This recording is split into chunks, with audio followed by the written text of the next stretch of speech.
Salut tout le monde, c'est Génial. Lightfox. On se retrouve sur Minecraft avec ChatGPT. Salut, ça se passe. Franchement, ça passe super bien de mon côté. J'espère que toi aussi, tu es en pleine forme pour cette nouvelle aventure Minecraft. Allez, on y va. Oui, donc là, je parle de Mario Kart World d'un point de vue artistique. J'aime vraiment bien. J'ai vu un peu des vidéos. Enfin, en ce moment, du coup, j'ai plein de recommandations sur Mario Kart World. Je regarde des vidéos quand ils comparent les circuits des premiers Mario Kart jusqu'au dernier. Enfin, Mario Kart qui est sorti à 10-20 ans sur DS, GameCube, Wii, tout ça. Et maintenant, du coup, sur Mario Kart World. Et j'adore vraiment, tu vois vraiment l'évolution. Genre de la plage Peach au tout début, c'était juste, il posait juste quelques cailloux, quelques triangles. Après, voilà, ça commençait à évoluer un peu. Il y avait une petite ville. Et là, tu regardes la plage Peach de Mario Kart World, il y a carrément un château à côté de la plage. Tu passes même plus de temps dans le château que sur la plage. Et voilà, dans les commentaires, ils parlaient de un peu la gentrification. Ça veut dire la gentrification, ça veut dire un quartier pauvre qui devient un quartier plus aisé. Et j'aime bien parce que c'est un peu comme tout, un peu comme Red Dead Redemption 2. Tu vois l'évolution des bâtiments se faire au fur et à mesure. Mais là, sauf que c'est étalé sur des années. Donc, bon, après, il y en a pas qui disent que ouais, ils recyclent des vieux circuits. Bon, c'est vrai qu'ils auraient pu faire des nouveaux circuits carrément. Mais là, c'est quand même bien. Tu vois l'évolution. Le jeu est très beau vraiment. Et Plage Peach, j'adore vraiment l'ambiance. J'adore vraiment. T'as une ambiance magique. Ouais, j'aimerais bien qu'ils rajoutent une histoire narrative dans Mario Kart World, genre le mode balade et tout. Bon, t'en as plein qui se plaignent et tout que ouais, ça semble un peu vide. T'as des grosses lignes droites, le monde est un peu vide, tu te sens seul et tout. Mais c'est vrai que ça serait bien une petite histoire narrative dans le château, avec les persos. Qu'est-ce que t'en penses? Je trouve que ça serait une super idée d'ajouter une petite dimension narrative. Ça donnerait encore plus de profondeur à l'univers de Mario Kart World. Et c'est vrai que voir l'évolution des circuits au fil du temps, ça rend le jeu encore plus intéressant et vivant. Donc une petite quête ou des mini-histoires dans le château, ça pourrait vraiment ajouter une nouvelle dimension au jeu et rendre l'exploration encore plus sympa. Ouais, et à un moment donné, j'avais la Wii U il y a quelques années, mais je l'ai plus. Du coup, j'avais Mario Kart 8, mais j'y ai joué pas du tout longtemps. Et du coup, ils l'ont vraiment poussé à fond. Là. Ils l'ont gardé pendant vraiment des années, Mario Kart 8 Deluxe. Et je savais pas, mais la dernière version, si tu prends tous les DLC, ça va jusqu'à 96 circuits. Du coup, je pensais pas du tout. Moi, je pensais que j'avais fait tous les circuits et tout, mais au fil du temps, des années, ouais, ils rajoutaient des circuits où ils en recyclaient d'anciens, où ils prenaient des circuits d'anciennes consoles. Et du coup, j'ai regardé un peu une vidéo qui ressemblait tous les circuits. Et il y a la moitié carrément que je connaissais pas. Mais bon, du coup, bon, moi je suis pas du genre à acheter des vieux jeux de vieilles consoles pour jouer par nostalgie. Moi j'aime bien acheter tout ce qui est neuf, j'aime bien acheter la dernière console. Parce que tu profites vraiment de ce qui vient de se faire, tu profites de l'ambiance, de la hype. Et bah tout simplement, le jeu est plus beau, plus complet. Moi j'aime bien ce qui vient de sortir. Moi je suis pas du genre à jouer sur un vieux jeu. Mais C'est vrai ouais. que C'est vrai qu'il y a pas mal de beaux circuits, très beaux. J'adore ouais, Circuit Yoshi et tout, qui était sur GameCube. Là, ils ont fait un remake, je crois. Enfin, sur Mario Kart 8 Deluxe, du coup. Ils ont carrément reconstitué des villes. T'as plein de villes, t'as Athènes, Sydney, New York, Paris, Berlin, Los Angeles, tout ça, qu'ils ont fait sur Mario Kart. Aussi.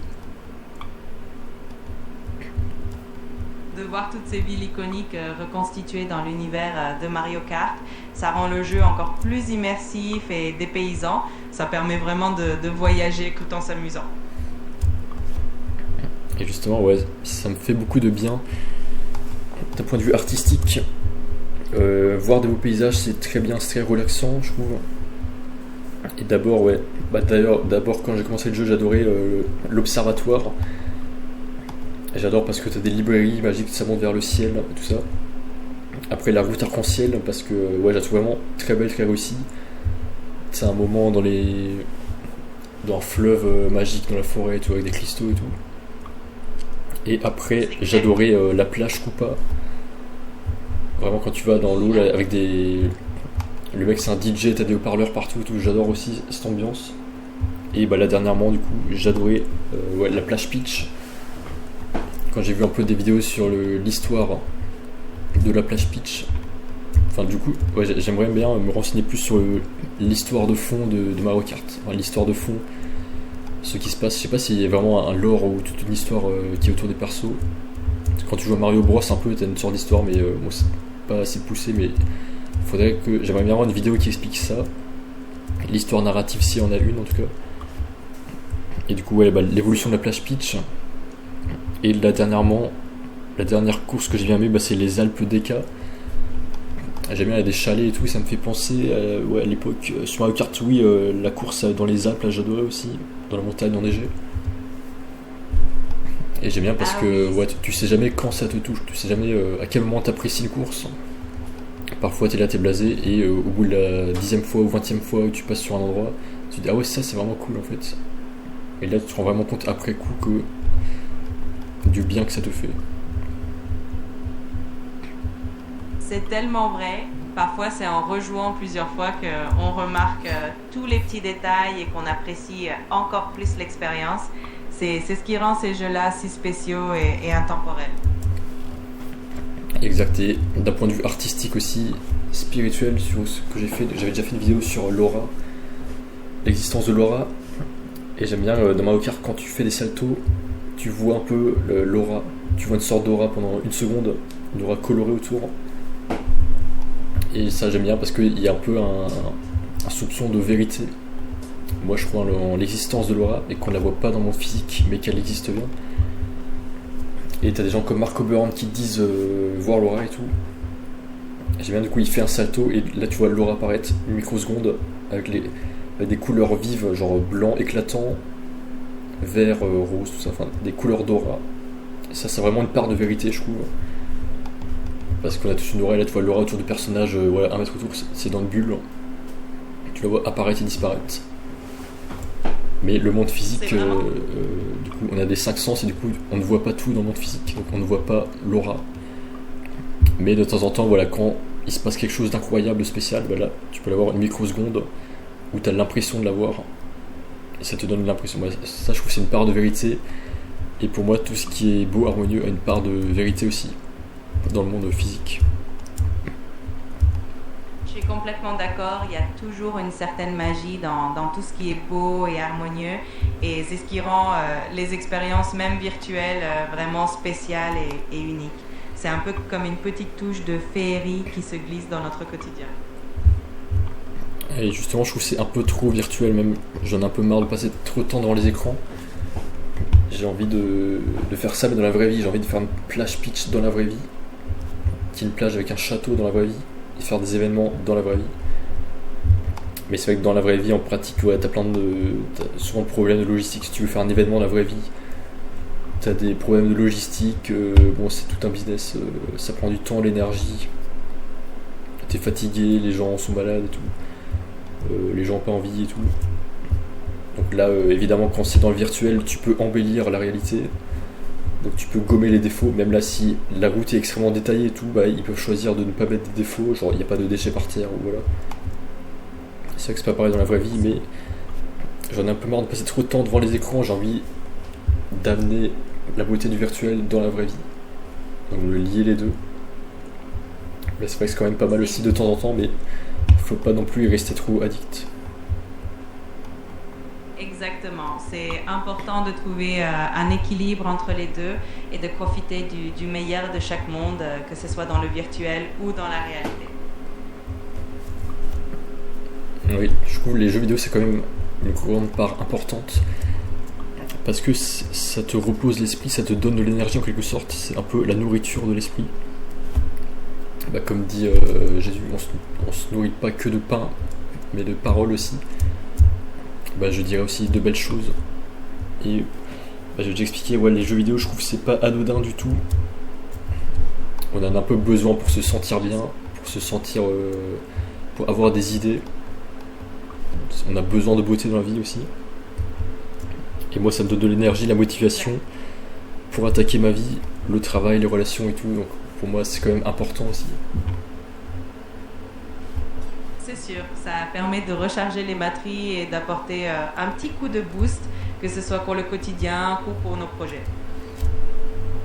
Ouais, exact. Et là, je réfléchis, ouais. J'ai l'impression, les vidéos, je parle un peu de. Ouais, voilà, soit développement personnel, art ou trucs un peu abstraits, de belles choses. Je trouve que ça fait pas trop de vues. Ce qui fait le plus de vues, c'est quand tu parles un peu de sujets, de tendances. Bah voilà, un truc qui vient de sortir, ouais, Mario Kart, la Switch 2. Et ça fait plus de vues, ça fait plus liker et commenter. Donc j'hésite, Oui, je sais pas, ouais, si je vais un peu me forcer à faire plus de sujets comme ça, plus terre à terre, plus dans le business, plutôt que de sujets abstraits. Mais je trouve que c'est tout aussi important les sujets abstraits, mais peut-être là je fais un peu trop grande partie, il faut que je réduise ça de 80% à 20%, et que je trouve un meilleur équilibre entre parler plus d'actu, plus de trucs que les gens savent de quoi on parle, de trucs attachés dans la vraie vie, quoi. Enfin, ouais, tu parles d'une compagnie, d'entreprise, d'un jeu vidéo, les gens connaissent. Mais quand tu parles de trucs abstraits, bah c'est vrai que c'est un peu trop loin. Enfin, c'est pas trop. C'est un peu trop léger, quoi. Mais bon, d'un point de vue personnel, ça me rapporte quand même des choses. Enfin, c'est quand même enrichissant d'un point de vue personnel de parler de trucs artistiques, long terme, de parler des idées et tout. Mais il y a besoin de tout, il y a besoin aussi de s'ancrer dans la réalité, parler de vraies choses que les gens connaissent, de choses concrètes. Donc je vais essayer de lier les deux à l'avenir. Il faut que je me trouve un peu, je me force un peu à parler de sujets comme ça. C'est normal de chercher l'équilibre et je suis sûre que tu vas trouver la bonne façon de combiner les deux types de sujets pour que ça te corresponde parfaitement. Exact. Bon, c'est tout pour cette petite vidéo. À plus dans le bus. Salut.